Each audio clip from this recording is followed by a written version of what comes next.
And welcome back, guys, to Half Hour Henshin, the only podcast about one show that is now a podcast about three shows. And it's gonna be four, I Yep, think in 2 weeks. and it's going to be four in approximately 2 weeks because that's just what we're up to these days. As always, I am one of your hosts, Sleepy Witch, joined by DJ Azure, the 2.5D here talking tuber. and we're here to talk to you about this week's Tokusatsu episodes we watched. Kamen Rider Geek. Oh man. Okay. Oof. Should we start at the end or should we just okay. What actually no? Last week we started off with what was the biggest thing. So should we start off with what the big thing was for this episode? Yeah, I think that's a good idea. I mean, Yeah, Bujin's sword, our good boy broke. yep. Yep. Oh man. Yeah, he was. He's so pissed. That's why when you were saying last time, you were like, I'm glad he didn't take it out on Buffa, and I'm just like, I just feel like it hasn't happened yet. I feel like we're Yeah. still going by. And also, if you know, if Ace isn't beating the Jesus allegations, then I think K was not beating the Judas ones either. Especially when Wait, you go back and think about the fact that Judas was like the most faithful disciple who eventually betrays him, and then immediately after betraying him is like, oh no, what have I done? This was the worst thing I've ever done. So I'm just like, oh no. Yeah. But what's actually really cool about this is that it actually starts off with an untransformed fight. Like this is sorry, not a fight, a brawl. Yeah, that was just Tycoon just trying to beat up fucking Buffa. Yeah. Buffa. Oof. And Oh it's man, yeah, just it's the entire like gist of how we got here is also really good. We get the really cool untransformed fight between Punk Jack, Ace, and the new game master. I can't wait to see what the opening looks like next week when they add Bujin Sword, hopefully, to it. I know it's oh my god. I But yeah, but like mhm. yeah, I'm hoping that the intro will have we'll have him actually show his kind of broken look on his face right now. Like he is oh man, like just the way that kind of his head is just kind of just limping back, like he just casually it's like he's gone kind of feral. It's kind of creepy, and I'm like, man, this is not the Keiwa we know, and I feel really bad now. Oh yeah, and especially with the stuff with Kekura, where it was just like, where was world peace? If you were just as selfish because if your sister's not here, you don't even want it anymore. Yeah, I know, right? But man, Oh, but at the same time, it's like Kekura. That's what Kekura wanted, yep. and I need Kekura to get what's coming to him. That shit sucks so bad. And yeah, everything this episode has just been building up. We got a really good fight with the director Geets and Punk Jack. That was just like a nice little thing. The Keiwa coming in to save Sumuri, but like under the guise of asking her for more power. yeah, that was actually really cool. I'm like, it's like I'm just wondering because it said that when the goddess of creation and and a player has resonate with the same wish, it should become true. But I'm surprised that the wish for power was what resonated and not the wish for. I mean, and he didn't really wish for her to come back unless he just straight up accepted her death. Like, I think the whole thing is that he wants like the power to protect, and that's basically what he was asking her for, and that's how it manifested. The big thing mhm. I'm gonna see, or the big thing I'm waiting to see with that is gonna be just because I was expecting the worst. For a second, I thought he was taking her and he was gonna give her to the game master in exchange for bringing his sister back. Oh no, no, I no. thought he Yeah, was straight going for like a villain tier betrayal. So I was like, oof. yeah. I wouldn't expect that out of Keiwa. Like I Keiwa, wouldn't, like but yeah, you'd think he broke. If it was gonna happen, this would be the time. Like right after when it's yeah. fresh. Mhm. Neon's like super depressed over Saracen being gone, but her not even being a writer, so she can't even help. Yeah. Which leads me to the other thing. I mean, I've seen people talking about it right now. We think there's going to be the new forms for both Buffa and Neon at some time soon, Mhm. and it's like Demon King Buffa and Neon Fantasy. Oh man, yeah, that's right. I forgot about that. Also, apparently, So okay, actually, wait. Did you see any of the Gotchard leaks? I have not seen any of the Gotchard leaks. Okay, I'm not going to talk about the Gotchard leaks, but apparently the rumor is that it's September and not August, which basically means that this might actually go past 50 episodes. Geeks might actually go past 50 episodes. So that means that we might actually have enough time to actually develop, Demon King and fantasy. So that is a potential that we have right now. If we go into September, then yeah. The only Gotchard leaks I've seen is that there are leaks. I know I've seen like people vaguely talking about it, but I haven't looked into it enough. I hope the suit looks good. That's always my hope. Yeah. Also, watching this episode, I was laughing with my watch party because I was like saying, "Hey, I was actually at that location," because they filmed a lot of this in Odaiba. And I saw it. Yeah. It's like I saw the Dream Bridge, I saw the Stone Stage. The place where they fight is under the bridge next to the Stone Stage. I'm like, I know where those locations are in real life. I was there. Yeah. Oh man. There's also part of me that wants the whole situation happening right now to almost be like a fake out. It looks like Tycoon's about to kill Buffa. Everything looks really dark, but at the same time, what's it called? At the same time, that Buffa and Tycoon have talked to Ace about their supporters still being around. Everyone else coming by, and I'm like, part of me just wants it to be like a fake out in which they get rid of the supporters. This is a plan where like they're pretending that this is what's going down. You know what I mean?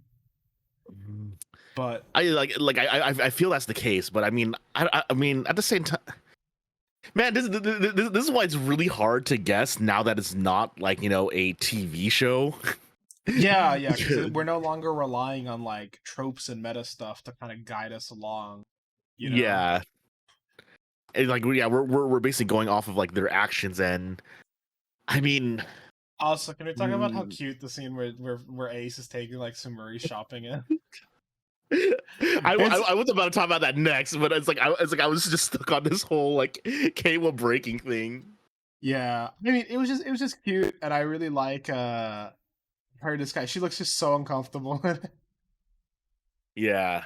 Oh man, it's really funny, and I'm just like, man, that is just great. And I like they actually come up with some great stuff. It's like, but Ace, if you're with me, like it doesn't matter because they're just gonna recognize you anyways. Yeah, so funny. I mean, they're gonna recognize him. I mean, he is the star of stars of stars. Yeah. Number one man. But man, I mean, at the same time, Buffa could just be letting Keiwa let the rage out, because like kind of like almost as I guess repentance for beating up for killing his sister. But I don't know, like I mean, like could this be really Keiwa acting just to get to the supporters? I mean, we have to get rid of the supporters in some way. But well, yeah, we have to get rid of these two supporters in some way, because these two are basically active antagonists. Yeah. Also, God, can we talk about the weird face tree? that was a whole thing. The collective knowledge of humanity. You're trying to get rid of him, but it looks like Nod Sparrow is here to stay till the end. I think I just kind of didn't really think about it because I obviously only watched episode once, but I didn't really think about it because it felt like something a little too big to introduce for what I thought was close to the end of the show. Yeah, maybe, but I mean, it kind of builds up, because at the end of the day, he's going to be like the final threat, but it's not like he's the actual antagonist. He's just someone being used kind of by them. And the Buffa, fighting people, and then them all like just dying and melting, and Baroba just coming to rub it in, and him having like the specter of Tycoon's sister behind him, like, so you'll just kill anyone, huh? Yeah, it's great. I can't wait to see the ending of this fight. And talking about this fight, number one, like we started with talking about Shogun. So why don't we end with talking about at least the Geet section with talking about Shogun. That suit is sick. The suit looks really, really nice. The black goes really well with the bright green accents. Yeah, the transformation, it being like a sword buckle that he like unsheaths the sword, and then his main weapon is a sword. And, he does the thing where he looks at the blade. The fact that Mhm. his like Henshin pose has become like a twisted version of Geet's, his little thing, but now he like cracks his finger instead of like it's like, Yeah, oof. yeah. I was actually trying to do like the snap, but it was actually hurting my fingers to because like his hand looks twisted in that I can here's the transformation thing, too. I can do it, but obviously like I can only get the little crack every once in a while. Yeah, it's like yeah, you can't do that. But yeah, Bujin sword is cool. I like as far as like weapon wise how simple it is. I want to Hmm. see him use the revolve as well. Hmm. Um, Uh, because I know toy wise it has a revolve form, but I want to see if he'll actually use it in the show if it matters. Well, we're gonna see because it's like I think it's cool. Ace's whole shtick is he's got the two buckles that can also be one buckle. He's got mhm. one that's basically like a singular buckle. So it'll be cool if both Neon and Buffa get like their upgraded forms, be like different like styles of buckles.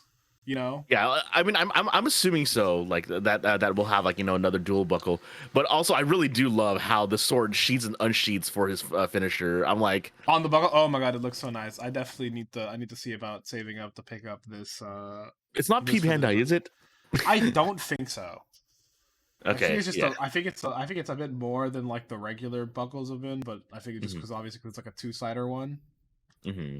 But And but I love how like, like how dark the show's getting, and yet the rule that we get is Kamen Riders fight to create a world where everyone can be happy, and I'm like, oh yeah, I think now, especially near the end, they're definitely going for like kind of the more ironic rules, especially yeah, with everything. But also the fact that they're going with a whole what's it called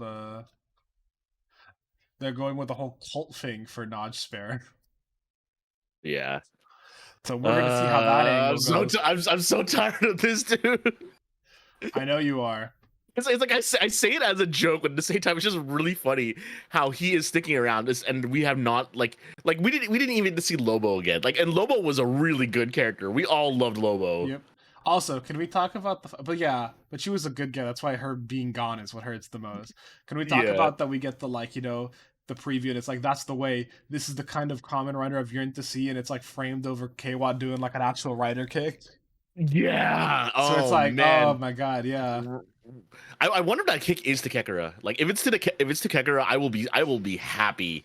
Like, yeah. Also, have you seen that they're doing the purple shinobi raised buckle? I didn't see that. They're doing like the for quote unquote the common rider shinobi thing where it's basically it's just like Ah, a purple recolor of ninja, but it's gonna have its own little sound special for it. okay, interesting. And I know you got the other one, but they also do have the DX Geats Buster QB9. It's like I was thinking, like, man, it's like I don't even have the laser rays buckle, and I know that's not P Bandai, and I'm like, I need to get that. I need to. It's a lot. I think I'm just gonna wait for the final buckles now at this point. Yeah, I'm gonna wait to Uh, see. Yeah, they got the Raise Riser belt and Raise Riser card set as well. mhm. They have the SH figure arts for like neon and stuff and everything. It's hoof. Yeah, But it I looks mean, like I'm the Bujin sword doesn't seem to be P Bandai exclusive. It just looks like okay. it's a little bit pricier just because it's like a whole single thing that comes with technically two of the I mean, same same. kind of toy. Yeah, I mean, same thing with the Geats 9 as well. Like Geats 9 was also a double buckle. Man, I still can't get over, like, we didn't see it this episode, but I still can't get over Geats 9 being like two buckles stacked on top of each other. Like that, like when I saw like the toy preview of it before the episode happened, I'm like, oh my god, that's fucking cool. No. It's so cool. It also gives you. I wasn't sure how they were gonna do it with the whole thing. But yeah.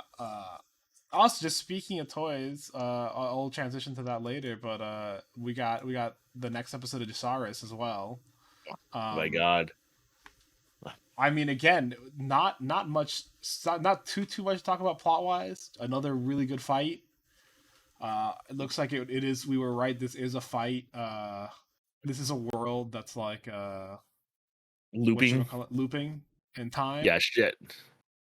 It's actually really sad, and I mean, also, I don't think I understood it, but we did see the shadowy organization. Like that was like a big part of this, like the shadowy organization that's looking over these worlds. Like they say, oh, Yep. we need to find the next candidate and stuff like that, and I'm like, huh? Yeah. So he's the main plot point about it. He's some sort of candidate. This girl has some sort of destiny. I'm gonna be real. I was really disappointed that he ended up choking her out. I thought he was gonna throw her into the ocean. Well, I mean, at the same time, like because it was actually like lingered on this time and not just like an insta kill. That was really funny. It wasn't funny Yeah. this time. Like you actually see like actual sadness on his face this time around. Like or Yep. like you actually see like issues. Yeah. So It there's that. was. It was. It was harsh. It was harsh. Yeah, like ooh man. Oh man, so yeah, like it's like I saw that. So like definitely he needs her, but at the same time, like maybe he's pitying her destiny at this point. Like it's like he's putting up the front that he's just making fun of her for like having to do all this stuff, but at the same time, she's not really doing anything. Like she's just Yeah. like in these worlds. So it's like the main thing is that he has to protect her. So like, but at the same time, like despite him having to protect her, he's the one that has to kill her to like transport her to the next world, which is really weird. Yep. But again, So yeah. remember, he said either he has to kill her or she has to kill him. So we need to. I'm still Mhm. waiting. What happens when she kills him? I mean, if anything, when she kills him, that's probably gonna be like. I mean, That's gonna be like a big. That's gonna be like I feel like mid-season kind of. yeah, They're like, or like what I'm assuming is that her killing him is like kind of what her killing him is probably what fulfills his role as a candidate for whatever it is.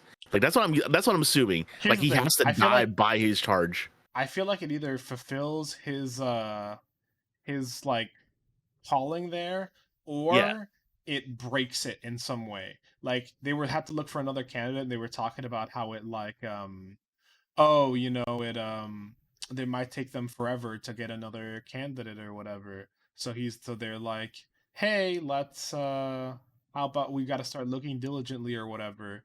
But all I can think of yeah. like maybe if she kills them, she like breaks the cycle and there can't be another candidate or something. Yeah. Or like what is it that makes it so like the other guys that he's fighting aren't candidates? That's also another mystery. So it's basically just a mysteries stacking upon mysteries upon mysteries upon mysteries. Right. And yeah, like we're just wondering. And there's that. Oh man. Whew. Yep. And before yeah, and then after that, I mean, I wouldn't say mysteries, but like something that is like brewing in the background for us is that Ultraman Blazer's coming out. Yep. Yep. I mean, we have a small trailer. We'll have more to say when we actually watch the episode, because it Yeah. was mostly like, here are the actors, here are the characters they play, and it's like I Mhm. have nothing to go off. Yeah, for me though, like the big thing for me is the fact that the main character Gento, I believe his name was, is actually played by the actor that played the main villain of Kamen Rider Drive, Heart. So I'm like super excited to see him again because like Heart was such a good villain in Kamen Rider Drive. Like I'm excited for that. So yeah, Nice, nice. That is good. And going back to the yeah. thing I was talking about, toys, you can also order your own very own talking Mofun. That's a guy you can order. You can get your own premium Mofun from Mofun and Me. So Oh that's man. cool. I kind of want I'm one. opening me. But Mm. yeah, we'll talk about that show next week because I remembered to watch all the shows, but not Mofun and Me. What Uh, would it be? Just like it just feels like a meme at this point. I But mean, it oh kind of man, is, but at the same time, but yeah. Oh man, this episode looks like we're back in Unkosapa, but some really cool things happen this episode. Like it is action packed this episode. oof. Yeah, I mean, Like oof. yeah, like oh man, Jeremy like realizes just how much Rackles betrayed. Oh, Like how much of his a dick just Rackles is. Holy shit. The fact that, oh my god, when Jeremy's realized that, like, oh yeah, Rackles wants peace, but only if he's in charge. And it's like, it doesn't matter, they're gonna have their strongest generals coming back. And he's like, yeah, of course he is. I gave him the power to revive him. He's like, why the fuck would you do that? And it's like, because that was my peace treaty. And if they join me, they can either join me or die. Yeah, oh my god, it's crazy. Also, one of the things I was actually really shocked at was because, like, actually talking about Jeremy, the fact that he forcibly combines with King Oger is the funniest thing to me. No, yeah, the fact that he can like hold it together and he can like make it work. And for a second, I was like, I guess that gives him the authority to be king of all. If he can, if it's not just Gira, but then you find out, oh no, this is like a little half-baked combination. It can't stay put. So it Yeah. really is just Gira who's kind of like the true man who would become king. hmm Also, what made me really happy about this was because, like, it looks so unwieldy that I thought there's no way this is gonna be a physical suit. No, it was a physical suit. I'm like, yes, it's a physical suit. It was so good. Yeah, it looked nice. It was cool. It was nice. I liked it. Yeah, like, it's also just really funny seeing that tarantula soldiers' feet are shoulder cannons. It's really Yeah, funny. it's also Just, really funny watching him just like turn around to like shoot a laser out of the like tarantula butt. yeah. Oh man, but That was man, just Rackles this episode was like, why? Like, why? It's like, actually, it's like I can't even ask why are you like this. It's more like, see, Jeremy, finally you understand. it's finally you understand. The only thing I was sad about is we had a scene with a bunch of the like Shugadam like people, and we didn't see our favorite background character cheering for King Red. Yeah, I don't know. I was kind of bummed about that. Yeah, during the episode, I was just waiting for it, but at the same time, I mean, Also, especially with like them watching the TV and everything, it's like is he really going to show them him basically like mercilessly slaughtering Yanma? yeah, Like like no matter how cool they think he is, like that's obviously like an evil deed, right? yeah. Also, secret best character being Morphonia again. just sneaking around with sunglasses. Poof, To capture Morphonia, Jeremy. very funny, and she catches him, but he's already so like whatever about it that it Yeah, didn't even matter. yeah, and it's kind of great, yeah, because, like, he's just like kind of broken just by everything. Yeah, Digorg, like, a new general appears, which I'm actually really happy about because it means that we're getting another progression of like actual strong enemies, which is something I missed out on because, like, we just had Death and Rock and his advisor, and Death and Rock has kind of jobbed, like, the last 5 fights he was in. So Yeah, the fact that we yeah. have like an actual strong dude actually is kind of sick. And I like his design with the scythe and everything, and also like again, all the people cowered because the dude is just gonna like kill Yanma, and then like you see like he does the blow, all the rocks and stuff explode, and then you like And then turn around, you have the dude screaming Yanma, yeah, and and you see like and Rackles like almost break too.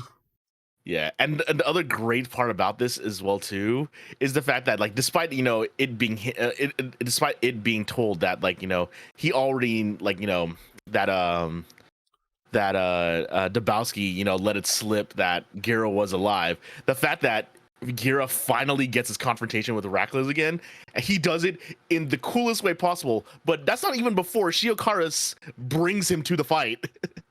Yep. It's so good. But Like, I fucking yeah, I fucking love all the kids like rejoicing at seeing him. He's fucking running off. Yanma being like, "You better not lose." Octum. yeah. And oh man, and just like the speech at the end, that before the episode ends, it got me so hyped for the next episode. I got really sad that I had to wait a week. Yeah, it was so good. It was so good. Just first of all, every time he falls back into the dumb Tyrant King persona, I fucking love it. Yeah, The whole "now fear me, tremble in your boots." Oof, it's so dumb, but the "I will show yeah, you but no like, shred of mercy, no restraint, and spare no effort nor intent." but like Uh, this time he, like, he was doing the Tyrant King, like, shtick, but he's like, this is not an act this time. I am this freaking angry. I love that the kids are like getting Gira and all the adults are like crying. Yeah, But then yeah, especially, he swings the sword, he gets like the little cape stuff off of him, and it's just like I have come from hell itself to defeat you, or I have returned from hell. Yeah, like normally when he does this stuff, he has like this kind of like really wide, toothy smile, mouth open, eating the scenery. But no, he's pissed this time. So he's like I'm embracing this whole idea of being the Tyrant King right now because I deserve it. Yep. It's like and then we get the preview, which gets us a lot of good stuff. Yeah, I'm so excited for next episode. We get to see them as babies. We get to see big mech fight, a crown, which I assume is going to be the like upgrade item. Mm-hmm. We get to see the first like big red upgrade. For a little bit, there's just a frame of like Dabowski crying as his sister sitting on the Shugadome throne or whatever. A bunch of just random little funny bits, and then Gira in this new suit, which is based on fucking Kabuto. Like the Kabuto beetle instead. It's super exciting to look at. And we have to wait a week. Yeah, we have to wait a week. We got the big mech fight. Oh my god, it looks super cool. The shot of Gira at the end with King Azure behind him looks really, really good. And also, now I'm wondering, I forgot to say this in the last in the episode where we were talking about Dabowski and his sister, right? So like she wakes up and she has a reaction like your question mark, and it's Gira, and then she screams because obviously like there's a strange dude who's like right above me, right? So I had thought, okay, you know, Dabowski is obviously like a bit older, his sister's a bit younger, and so but she's still, I think, you know, would she have known Gira like before Gira got kidnapped? So I felt like maybe she recognized him. And I feel like the joke is going to be, obviously she's pretending to like Rackles so that she could, you know, lie and cheat if she needs to or whatever, to be at his back, you know, kind of thing. What if the one she ends up actually liking is Gira or whatever, and so Dabowski still ends up losing his sister to Shugadom? What if that her sitting on the throne is going to be something like, well, actually I like Gira, and it's him thinking of her on the throne beside him, and that's why Dabowski's on the ground like, nah. Honestly, not gonna lie, I kind of want that to happen because the last time I saw like, you know, a main character get a romance, even though the, you know, it kind of like was oblivious until the end of the series, was Kira Major. I'm not gonna say with who, but it was actually really cute. I love Kira Major so much. Yeah, but so I think it would be cute, especially like, you know, it could be like, oh, you know, she thought she was having a dream about that dude, but it turned out he was real, kind of shtick. Yeah, or like, you know, they met when they were kids because they look to be like closer to the same age, maybe too. Yeah, like, you know, because she's obviously younger than Dabowski, and she looks like she could be Gira's age. And if he went missing, you know, what was it, 15 years ago or whatever, and he looked, you know, like he was like what, like 8, anywhere between like 8 to 12 or something like that. She could have been around that. It wouldn't be weird for like the sons of nobles, because she could have been that young when like Dabowski first took over. It wouldn't be weird for them to like know each other. So, but that would be like my thought, where like, oh, you know, Dabowski's just pretending he's sad about his sister because he knows all the trick, to Dabowski being genuinely sad because she's actually into Gira. I kind of want this to happen now. I want this to happen. But I feel like Gira, with like his whole attitude and shtick, is probably gonna just say stuff that would like worry Dabowski even more. Like, you know what I mean? Like she'll say something and he'll like play off of it with like the dumb Tyrant King persona. Well, he'd be like, you know, of course the Tyrant King will take, you know, any woman, blah blah, or something like that. And Dabowski would be like, what are you saying about my sister? I need this to happen now. If you are right, I mean, like, I don't like. If you are right, it's like I'm expecting you to just have a parade. I won't have a parade, but I will be very smug. I will be very smug, and with my smugness to look forward to, we are like right on the money with our half hour. So thank you so much for listening. We're sorry the last episode didn't go up in time. I just had some problems with the uploading it part. But you know, thank you again for everyone who sticks listening to this stuff. We really appreciate it. We know there's not that many of you, but we love you anyway. And with that, we will see you guys next week. Later. This program is brought to you by our unending love of tokusatsu. If you enjoyed the show, please be sure to like and subscribe. And hit the bell for notifications. And if you would like to support us further, consider becoming a patron at our Patreon, Half Hour Henshin. You can get some exclusive benefits, such as your name in the credits and joining our sticker club. Or, if you want to help with a one-time donation, you can also find us at Ko-fi at Half Hour Henshin. You can email us with any questions or theories at halfhourhenshin@gmail.com or on Twitter at halfhourhenshin.